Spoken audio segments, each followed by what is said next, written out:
Today, we're going to get to see two dads with children in their car make some of the worst decisions I've ever seen. Hi, everyone. Welcome to today's research-informed defensive lesson here at Active Self-Protection. This one, quite frankly, makes me mad. I'm your host, John Correa. And I'm your co-host, Stephanie Widener, and today's video is out of Tempe, Arizona. Today's video is sponsored by Delete Me, and not only is Delete Me a sponsor of Active Self-Protection, I am a client and have been for years. Just like our other sponsors, I never recommend something that I do not personally use all the time. And I've been a customer of Delete Me's for over 2 years. I've got the receipts to prove that for you. And listen, what they do is they go and talk to and request all the data brokers get rid of your personal information so that your personal information can't be sold and brokered around the internet or available to people who might stalk you or use it for nefarious means. It has kept me from having my address online, where I had a stalker at one point, a crazy lady from the gym. And literally, she couldn't find where I was and what my address was because we had been using Delete Me. They check over 1,000 brokers. They recheck every other month and put in delete requests, and it goes again and again and again. Saves you hundreds of hours of work. And I am very happy with the service at a really reasonable price. I'm trying to be even safer and smarter in 2026, and maybe this is a great way for you to be safer and smarter this year too. Hit the link in the description and check Delete Me out. The prelude to this one is that the car you're about to see come on the screen and the truck behind him were sitting at a light. The light turned green. He didn't go. The guy in front who's in the Charger didn't go. So the guy in the truck gave him the horn to go. Well, then the guy decided to stay there instead and go through the whole light. And the next light he went through, and now you can see him cutting the guy in the truck off. And then you can see him here brake checking him really hard. That brought them all to a halt. Now, his son, the guy in the Charger, his son is like 9 years old and is recording this. Dad gets out of the car and he says, "No, Dad, don't do that." Dad goes back, "What do you want?" The guy opens his door. Watch our dude who came back kind of make a gesture with his left hand back towards him. And the guy in the truck shot him once in the chest. This guy then goes back to his car and collapses. And that's the last view that his children have of him, is him collapsing from a road rage shooting that ended in his death. Now, if you go read the news stories that I've linked in the description, what you will see is this driver of the pickup truck was charged by the Maricopa County District Attorney's Office with first-degree premeditated murder. Then they put it in front of a grand jury, and the grand jury declined to indict him. They returned no true bill.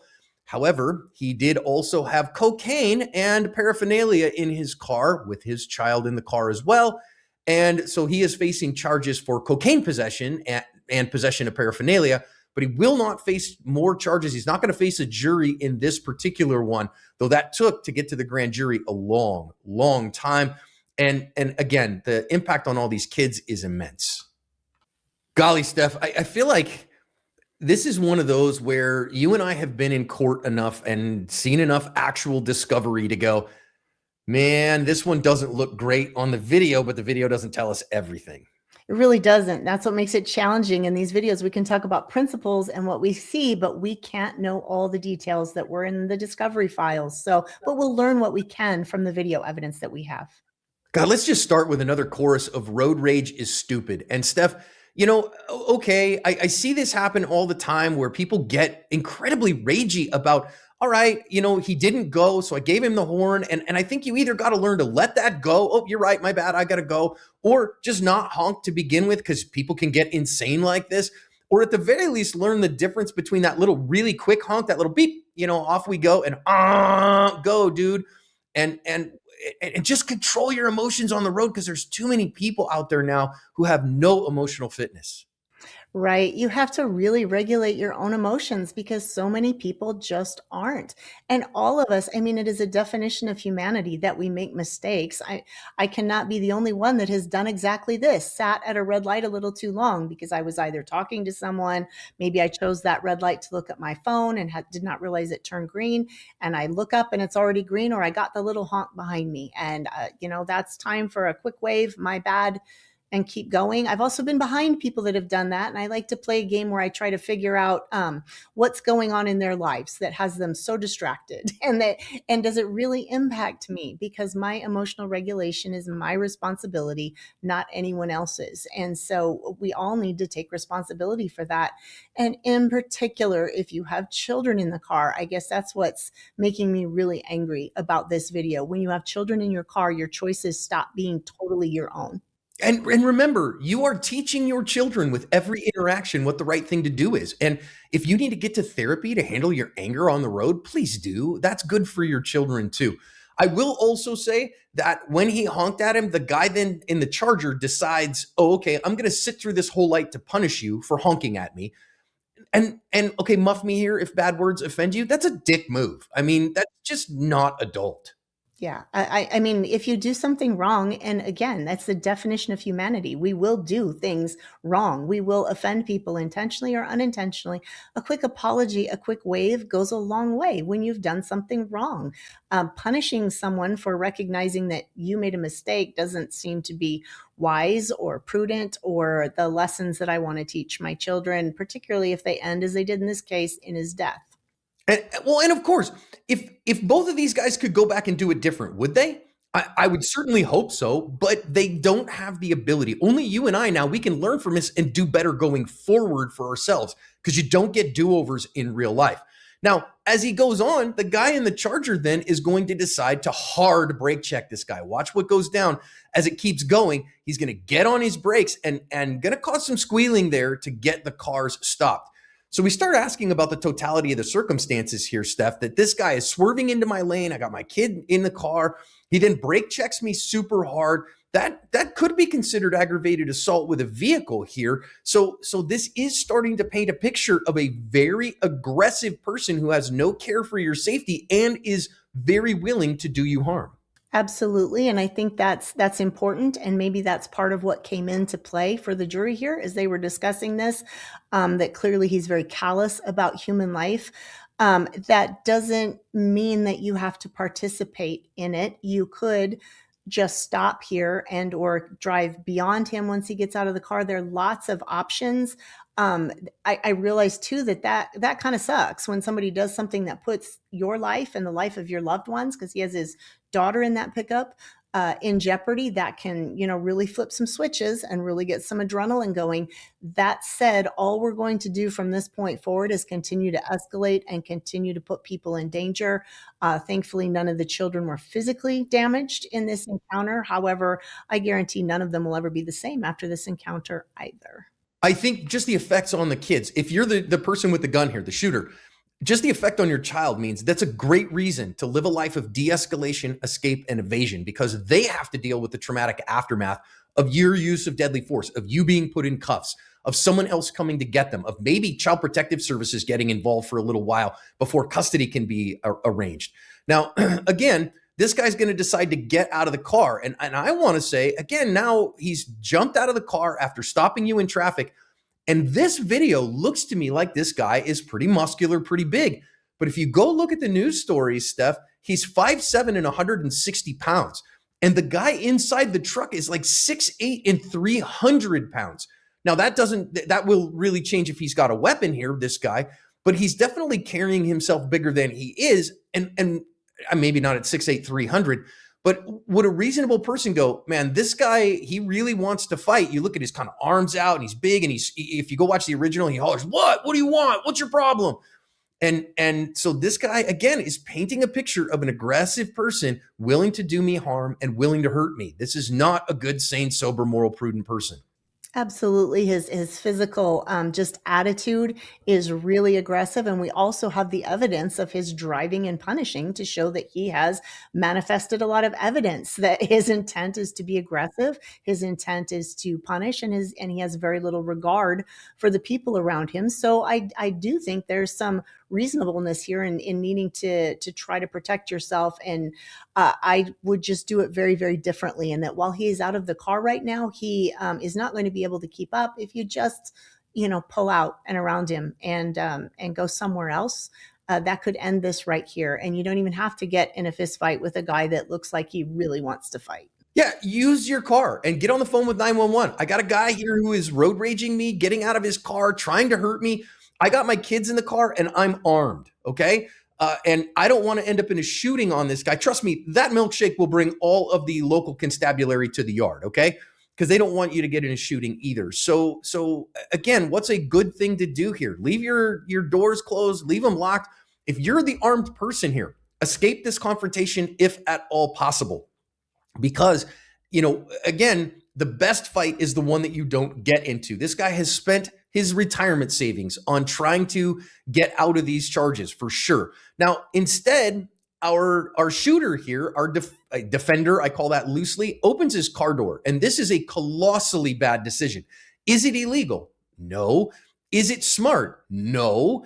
Did it provide vulnerability to him? Yes. Now I will say that what we saw and what the news stories say is that our shooter said that it was when the guy made a gesture behind his back like he had a gun that he shot him. Oh, okay, the grand jury bought that. We'll talk about that in a minute. But just opening the car door here exposes you and your child to this aggressive person. This is a huge mistake. Leave the door locked, the windows up, and drive off is the right answer here. 100%. Even if you believe he has a gun, and the first time I watched this through, I thought that grabbing to the waist was a weapon check and believed the guy in the Charger did have a gun. So I think it's reasonable that belief that he had it is reasonable. However, most people's marksmanship is terrible. It's absolutely terrible. And if you can keep your door shut and just drive away, every foot, every yard that you put between you and them is great, because the odds of them hitting you, and particularly with a handgun hitting you fatally, are very low. I think any of those would be better options than opening your door and providing your entire body as a target for someone with a gun, and make it harder for you to actually leave the scene if you needed to. Well, and frankly, go watch the news stories. Our county attorney here, I live in Maricopa County. Our county attorney said he had better choices than this. And so because he had better choices, she saw that as preclusion for what his actions were. And so she charged him with murder one. And making mistakes like this can get you charged, even if the grand jury later says otherwise. So Phoenix got an interesting system according to that. Now, let's watch the furtive gesture here. Now, they didn't release all of it, right? All of the releases of the video that I've seen stop right here. And I know plenty of people are going to say, well, that sure didn't look like that to me. Again, we don't get to see what the defendant saw. We don't get to see what he saw. And also, the whole video wasn't released. They kind of paused it here. Every release that I've seen, I haven't seen an unredacted one. So is it reasonable? Could he have seen a furtive gesture here? Yes. The grand jury said so. And listen, in a grand jury, it's the prosecutor talking with this 24-member grand jury panel, and they only have to decide, is there probable cause to move forward? Not is this guy guilty, but is there probable cause to move forward? There's no defense team here. There's no counter arguments. So if they return a no true bill, the chances of you getting a conviction are nil, basically, because the prosecutor gets every advantage here. At the same time, I think just the evidence here, just the video doesn't look great. Yeah, and that's what is so challenging for when we break these things down. Doing expert witness work, we know the video, not only does it not tell the whole story, it sometimes can give an incorrect view. You'd think it's like this absolute recording of what happened, and it's just not. The angles are different. It can miss frames. All kinds of stuff can make it really challenging to determine what happened. And you just never know what a jury's going to say. We all like to think that we can read these black letter laws and these codes, and we know exactly what the requirements are. And as long as we stay within those boundaries, that we're not going to be charged and we're going to be okay. The challenge is written into those laws is that you have to behave reasonably, as a reasonable person would, but you don't get to decide what's reasonable. The jury, the finder of fact, whoever that is in your case, whether that's a judge, a jury, the people trying to decide if they're going to charge you, they get to decide if it's reasonable and only get to determine afterwards. So that's what can make these cases really hard to talk through during just video. We don't even get to see what this furtive gesture is. Frankly, I'm surprised at the murder one charge. That seems a lot, because that usually has to include some sort of premeditation and intent to actually murder that person. And so that's tough. equally surprised that they returned no true bill. I really, just looking at the evidence that we see here, this looks like the driver should have been charged to me. But you do not know what the jury is going to say. Sometimes that could work in your favor, I suppose. Sometimes that absolutely won't, because they're not going to see it from your point of view very often. So it's really an interesting thing to think about, that you won't get to determine what's reasonable. The jury gets to determine if you were reasonable later. Well, and think about this. Okay, so our defendant here, our shooter, prior Marine Corps veteran, by the way. So, not a guy who hasn't been around the block a little bit. And I will guarantee you, no defense attorney is going to take this case on without a $100,000 retainer. So he has spent his retirement savings or mortgaged his house for for what truly, in my opinion, is an avoidable shooting. Now, just because you say at the end, well, okay, the grand jury said that it's not unjustified, that doesn't mean that you won't face a civil trial. That doesn't mean that, because we didn't go to trial on this one, so that could still be a trial, even in Arizona, where justified conduct is not, you don't have any civil liability for it. In many states, well, because we didn't have a determination of justification, that'll be determined in civil court. And so a lawsuit can proceed because we don't know if it was justified or not. And that's part of that. And of course, if these guys could go back and do this over, would they do different things? I sure hope so. One's dead, one's life is forever changed, their child is traumatized, they'll never be the same. Also, he's facing charges for cocaine possession, right? She don't lie, she don't lie, she don't lie, cocaine. But that's not good, right? And that is separate issue that, okay, whatever, doesn't enter into the self-defense plea. Now, I also want to say here, from the perspective of the Charger driver, maybe you're like, somebody's got to enforce these laws and people got to be kinder on the road. Somebody's got to give these guys what for? Well, except for this guy, the last thing that his children get to see is him passing out from a gunshot to the chest. Now, a couple things. Number one, that's the last view that his boys get of him. And that's tragic. If you go watch the original that I've linked in the description, you can hear his boys just calling out, "Dad, Dad, Dad, are you okay?" And it's heartbreaking. Okay. I didn't put the audio in because it's too much. It's heartbreaking.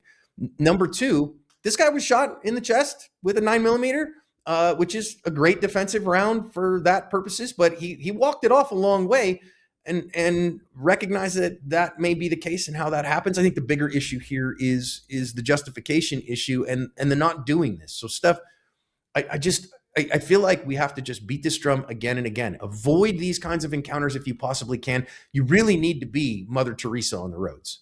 Yeah, and I believe that this guy probably had the perspective that he was right here, and that he was, like you said, just showing that we aren't going to stand up for this horn honking and this aggressive driving and all of this, and he's going to show him a lesson. The problem is, when we get so far into our feelings, our reason kind of lapses a bit, and the rest of us watching the video are looking at this going, that's not reasonable at all. That's the wrong and incorrect perspective. And that happens a lot in life. You have to realize that your perspective is not the only one. And the more emotional you are, the more likely your perspective is skewed and biased. And so to take some time and to have that emotional regulation and think things through so you make good, wise decisions is really, really important, because you could find out that you were wrong, as we all have. I think we've all taken time where we've looked back on an interaction we've had and gone, "Ew, I was 100% certain I was right in that, and I actually was 100% wrong." And if you haven't ever had that moment, I would reflect on that, because you might be missing some things. I've certainly had that moment. And I think our big thing here is you've got to act. Listen, acting lawfully, right? There's a minimal standard here. What would a reasonable person do in this case? No, everyone's life has changed here. Our shooter doesn't get to go back to life. It's not like, he then just checks out and then goes back to work the next day and everything's fine. His life has changed forever. He has spent months in custody, might spend a lot more time too, but has spent, his family has spent hundreds and hundreds of thousands of dollars trying to keep him out of prison for the rest of his life. And again, even with the grand jury returning no true bill, hundreds of hours of billing from attorneys to get to that, let alone to get to trial. On the other side, Dad is dead. You're planning a funeral. Your boys get raised without him for the rest of their lives. This isn't worth it, friends. And so my plea to you, my hope to you is don't just be a lawful person, okay? Be a good, sane, sober, moral, prudent person. If you are that, you'll never worry about being a lawful person because your actions will meet a much higher standard and you won't have to worry about problems like this because you'll be so far within them. You would only use a firearm as a tool of last resort and you would never road rage. Those two things go together like peanut butter and jelly to cover your asp.